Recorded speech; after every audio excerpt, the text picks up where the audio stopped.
Assalamualaikum dan salam sejahtera. Di petik suri tangkai berduri, Umai kesini persembah diri. Terus bersama saya Umar Wahid dalam 15 minit MMTV edisi 10 Julai 2023. Cadangan pindaan perlembagaan mengenai Undang-Undang Kewarganegaraan yang membenarkan anak rakyat Malaysia yang dilahirkan di luar negara oleh ibu warga negara Malaysia yang berkahwin dengan pasangan bukan warga negara diberi kerakyatan secara automatik tidak seharusnya menjadi kontroversi. Perdana Menteri Datuk Seri Anwar Ibrahim menjelaskan walaupun terdapat tentangan yang mengatakan pindaan itu akan memberi kesan kepada kerakyatan yang diberikan kepada anak kelahiran Malaysia, seharusnya isu ini tidak dibangkitkan. Menjelaskan ia telah dibuat lebih awal, tambah beliau konsensus umum juga telah dicapai khususnya dari segi takrif istilah ibu bapa. Terdahulu, pindaan artikel 15(a) Perlembagaan Persekutuan melibatkan isu kewarganegaraan anak rakyat Malaysia yang dilahirkan di luar negara akan dibentangkan pada persidangan Parlimen September ini. Pindaan itu akan melibatkan penggantian perkataan bapa siapa dalam bahagian 1 dan bahagian 2, jadual kedua dengan perkataan sekurang-kurangnya salah seorang daripada ibu bapa. Bukit Aman mengesahkan siasatan sedang dijalankan terhadap Presiden PAS Tan Sri Abdul Hadi Awang berhubung kenyataan yang dipercayai menyentuh isu 3R Raja Agama Bangsa. Ahli Parlimen Marang itu disiasat selepas mendakwa parti DAP mahu mengekalkan pengertian Islam di dalam Perlembagaan Persekutuan berdasarkan tafsiran penjajah yang menjunjung liberalisme dan kebebasan yang diamalkan oleh negara barat. Timbalan Pengarah Forensik Perancangan Strategik Jabatan Siasatan Jenayah JSG Bukit Aman, Datuk Suresh Kumar G. Supiah berkata, siasatan dilakukan di bawah Seksyen 4-1 Akta Hasutan 1948 dan Seksyen 233 Akta Komunikasi dan Multimedia 1998. Sementara itu, pengerusi DAP Lim Guang Eng memaklumkan beliau belum dipanggil polis bagi memberikan keterangan susulan kenyataannya yang didakwa menyentuh isu yang sama. Beliau bagaimanapun berkata kerjasama sepenuhnya akan diberikan berhubung siasatan polis berkenaan. Perdana Menteri Datuk Seri Anwar Ibrahim mengumumkan dana RM10 juta kepada Yayasan Bantuan Guaman Kebangsaan YBGK bertujuan membantu orang miskin yang tidak mampu membayar caj guaman. Anwar yang juga Menteri Kewangan berkata, beliau melihat ramai individu termasuk yang berdepan kes kecil tidak mampu mengambil peguam. Anwar yang ditemui di persidangan Undang-Undang Antarabangsa Malaysia 2023 di Ibu Negara hari ini berkata, kerajaan menghargai usaha yang dijalankan YBGK yang ditubuhkan sejak 12 tahun lalu untuk memberi akses dalam prosiding jenayah.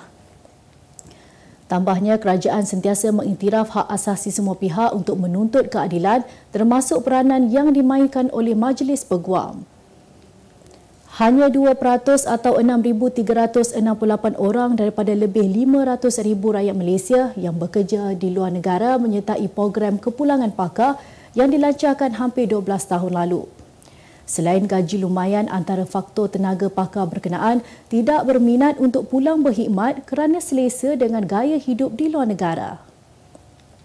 Bercakap kepada Utusan Malaysia, Pensyarah Ekonomi Universiti Keusahawanan Koperasi Malaysia, Profesor Madya Dr. Abu Sofyan Yaakob berkata, melihat kepada jumlah tenaga pakar yang pulang itu, ternyata program di bawah Talent Corporation Malaysia Talent Corp sejak tahun 2011 tidak mampu menarik rakyat pulang berkhidmat di negara sendiri.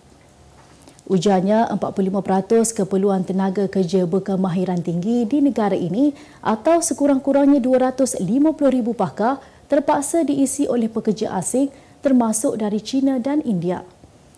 Tambahnya, walaupun Talent Corp mengenal pasti 5 faktor yang boleh menarik minat tenaga pakar itu untuk pulang ke Malaysia iaitu keluarga, kerjaya, gaya hidup, makanan dan iklim, namun majoriti pakar tempatan itu dilihat masih belum bersedia untuk berbakti di negara sendiri.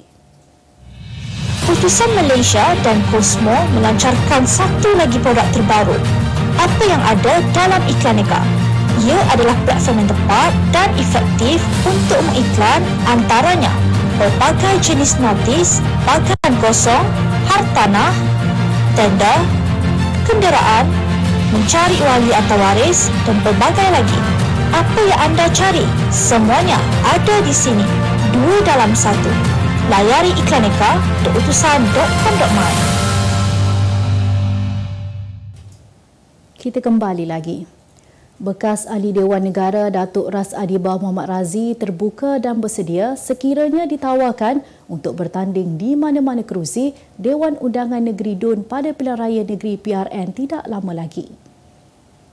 Bagaimanapun sekiranya tidak dipilih sebagai calon, beliau berikrar akan tetap memberi sokongan penuh selain akan turut berkempen bagi membantu calon-calon Perikatan Nasional yang bakal bertanding pada PRN 12 Ogos nanti. Tambahnya lagi, keputusan menyertai Bersatu dibuat kerana berdasarkan pengamatannya, parti itu dapat membantu memperjuangkan nasib rakyat serta optimis bahawa Bersatu dapat memperjuangkan hak warga emas dan orang kelainan upaya OKU yang memerlukan.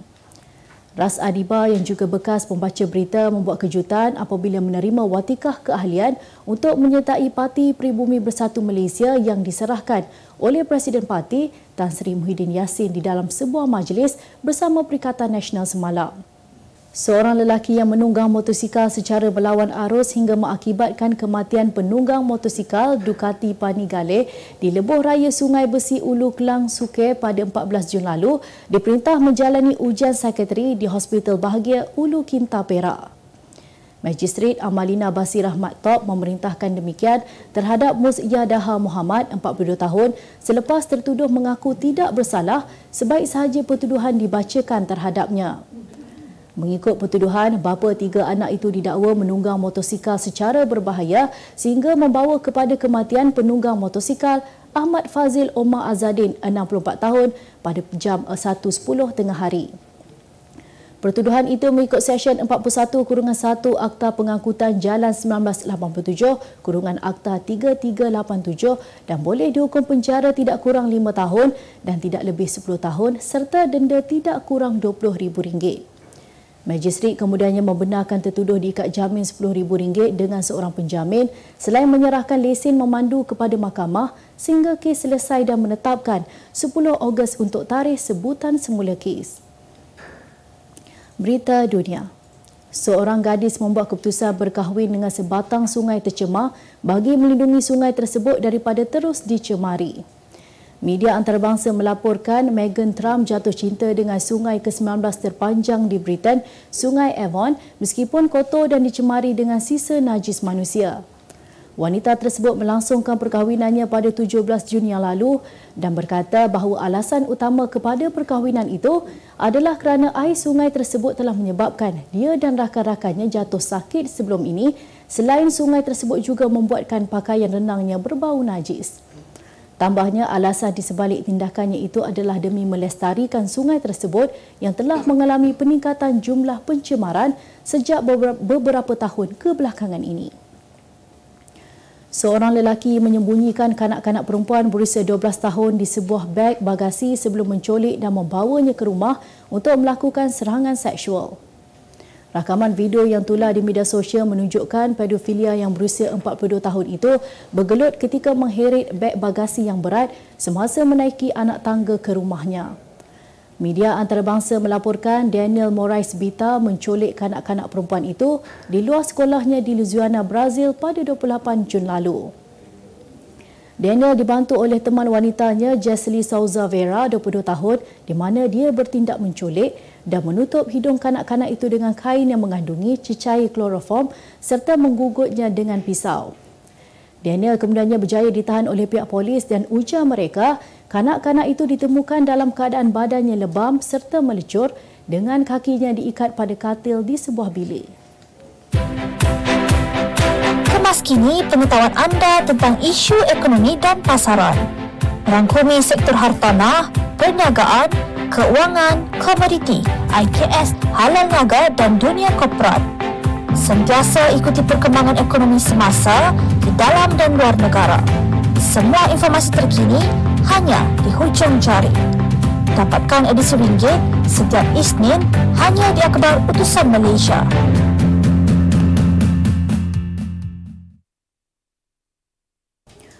Berita ekonomi. Pakar ekonomi menyifatkan pengeluaran simpanan kumpulan wang simpanan pekerja KWSP perlu ada had memandangkan ia juga boleh diumpamakan sebagai wang pencen pekerja.